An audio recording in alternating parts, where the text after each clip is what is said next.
Hello everyone and welcome to another video, and this was maybe one of the hardest races that I've done in a while. So it was the Nations Cup round 3 of Exhibition Series, and we had been driving this Red Bull X competition car, and what can I even say, this was just an exceptional experience, maybe one of the hardest things that I've pretty much ever driven in this game. So my first lap time in the first race was fairly decent. I kind of had a provisional P4, but as you can see, this car was almost undrivable. I mean, every time I tried to like push it, every single time this car spun, and it's I don't even know how to explain it, but at one point it seemed like you had so much grip, you had so much pace, but literally in a split second everything changes and this car just wants to spin you out, and it's impossible to predict that situation. Even the start of the first race wasn't the best. I think this was kind of a late call for me, and it was kind of a defensive move, and I really tried keeping it, just keeping it clean and keeping it on the track all the time. But this was one of the hardest things that I've done. I think I'm gonna say it a couple of times in this one, but if you're driving behind someone and that's about it. You just need to drive behind someone and you're gonna be in so much dirty air that it's gonna be almost impossible to eventually get this car around the track, because every time you're behind someone, the guy in front of you is braking the air, but also he's using that air to get more downforce. But if you're behind someone, let's say on the straight, like here, you will get more speed because he just brakes the air. But in the corners, that's a complete nightmare. Just a theory behind it. I think I can cover that in a couple of videos, but in general, you just don't want to stay behind someone in the corners with this car. So it was an exceptionally hard thing to do every single lap, every single time. And then this happened. I tried recovering the car and I just couldn't. I just couldn't get the car in line, and I just, spun back to like P13. But luckily, or unluckily, it was kind of luckily for me, everyone was making so many mistakes, so I just kind of got into the replays just to see what happened to the other guys, and it was kind of always the same thing: loss of downforce. It was always that little situation. Then in one split second you're in control, and in just literally another second you're off the track, you're spinning out. Just so you can see here, Tijani, he had all of the downforce, and all of a sudden the car just started to spin, and it was uncontrollable. It was absolutely uncontrollable. Even the guys this guy was in P5, and all of a sudden he's making this, I would call this kind of a rookie mistake, but this is not a rookie mistake. These guys know how to drive. These are one of the best drivers in the game, and it's just one of those things that happened. Just one of those things that happened with this car. And I'm not saying that this car is undrivable. It's almost undrivable, and it's absolutely a nightmare to drive. I don't know who thought of this combo, but please don't do it again, PD. Just please don't do it again.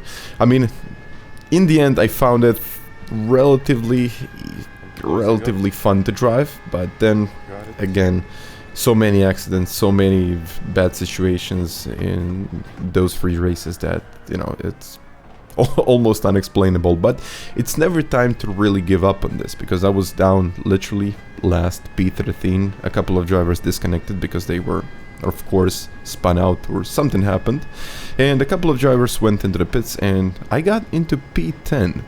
So the race actually started to look a little bit better.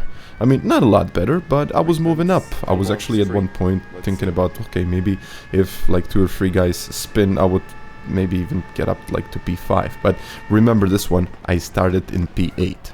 So I started in P8, and all of a sudden I dropped into P13, and now I'm back in P9. So yeah, I think this just shows you how much skill you need to eventually even finish the race here. And even being in P9, I had a chance to overtake a couple of guys by literally 1 lap. So I was lapping other cars, and it was, I mean, it's just an incredible feeling if you're like P9 and you're just lapping the cars. And yeah, just 1 lap to go, Mehdi did this mistake, and he got pushed a little bit now into this kind of first section of the track, and it's completely spun him round, and I was promoted into P8. So For me, Who was that? literally, what happened? I mean, I was down literally last, and I'm back in P8. So this race wasn't that long, it was only about 20-25 minutes with the pit stop, and about the last lap, and one guy made a mistake.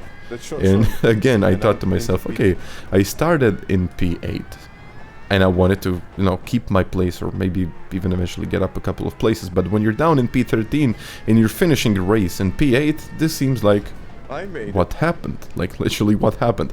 I was 35 seconds behind the lead, and only 3 drivers that were on the podium had a gap that was less than 10 seconds. So it was like a huge spread of the field. I mean, my second race was almost kind of close. It was getting a little bit better in the time trial. I improved my lap slightly. It wasn't like a huge improvement, but I started to get more trust into the car, a little bit more confidence, and eventually I didn't spin that much. So I kind of had the control of the car, not full control, because you will never get full control of the car.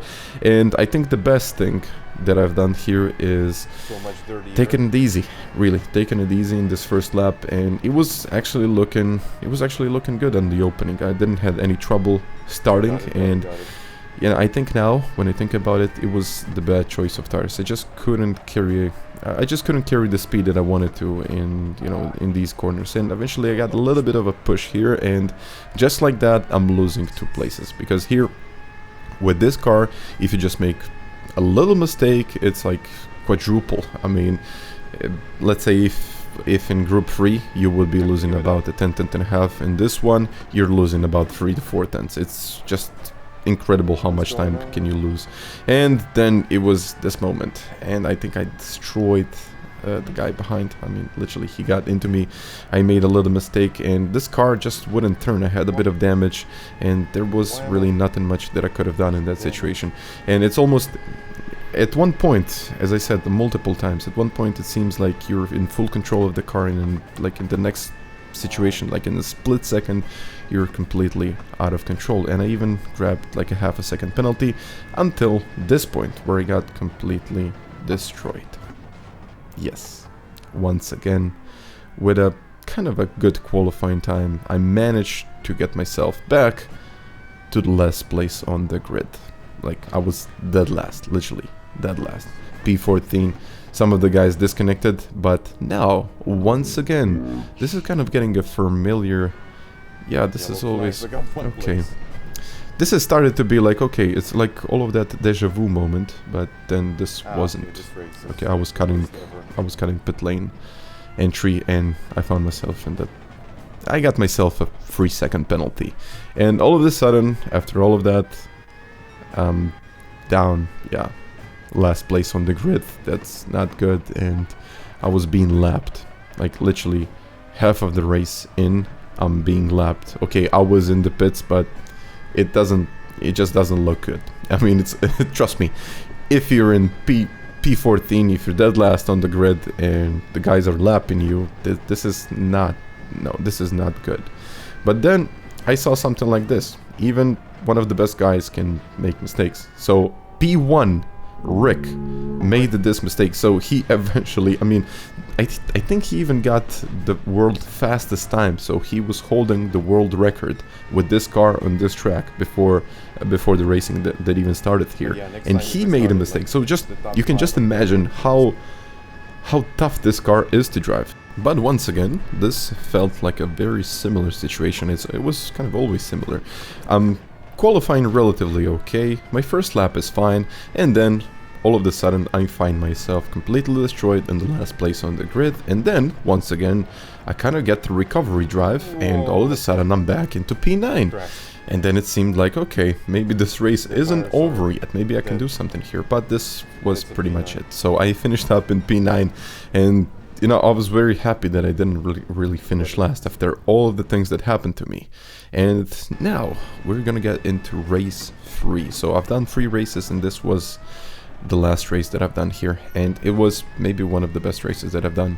I mean, I would call it maybe the best race that I've done in a while, but literally like a week ago I did one of my best drives. So, and you can watch it. Yeah, you can watch it on the channel. I'm gonna put it in the description. So yeah, I kind of had a provisional P3, but I really wanted to get you kind of in-depth sight what I did here. I was really cutting the track. I was eventually even, I think at this split I had a provisional pole, so it was almost 3.5 tenths up on my previous best. But then, yeah, if you're just not quick, if you're just not up to that point where you're picking up that perfect line, this car it's difficult to drive, and you will lose, let's say in a GT3 car you would lose like half a tenth. With this car you're losing about 2 tenths, and this is exactly what happened here. I tried to kind of get all of the time back in the last chicane, but it didn't work out. I went a little bit too wide, the car got sideways, and I literally lost all of my time. So I had 3 tenths and I lost all of that, and I kind of finished in P6, so this was a relatively good result. And now Tichney got a little bit of a wheel spin, which is not something that unfamiliar.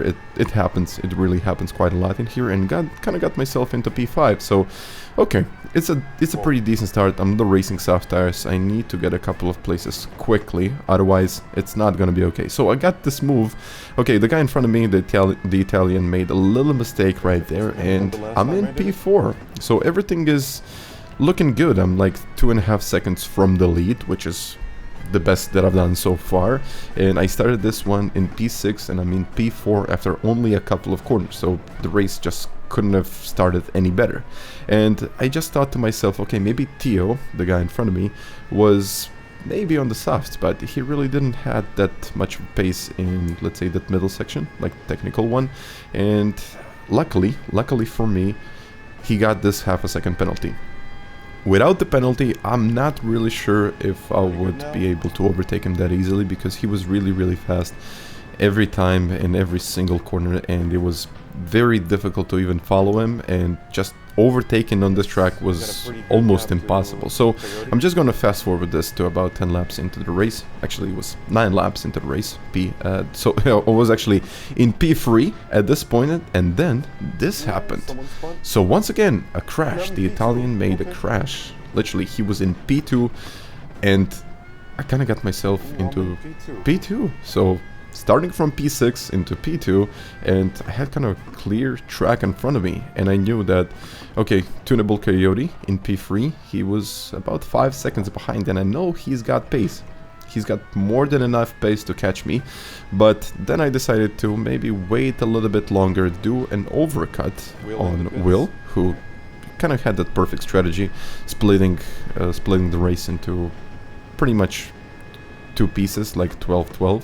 So he wanted to get into the pits after 12 laps, which was, I think in the end it was a smart idea, because my tires were absolutely awful. I almost made a certain death wish here, because the car just started to go wild. I mean, I would say that the car started to go wild, but it's just oversteering. It's unpredictable with this car. I got into the pits, changed my tires, put in a little bit of fuel.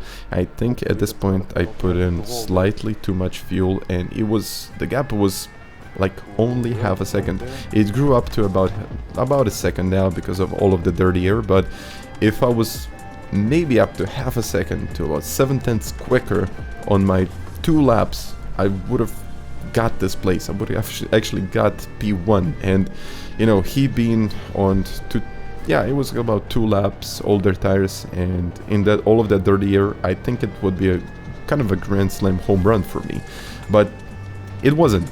I mean, sometimes it is what it is. I mean, I think I was like 3.5-4 seconds behind him when I entered the pits, and I mean, this is pretty much what this race was all about. I mean, literally, I just tried to get a couple of places, which I successfully did. I mean, just by staying on the track. And I have to say, this was maybe one of the few races in this game, literally from the start of this game, that I actually used TCS. So I used traction control in this one. And in the end, I didn't really think that this is going to be possible, going from P6 into P2. I managed to finish on the podium. And P2 was, in the end, kind of an exceptional result for me, fighting the car that it was almost undrivable when I started, and even bringing it home, getting 348 points, which wasn't that great, but it was really good.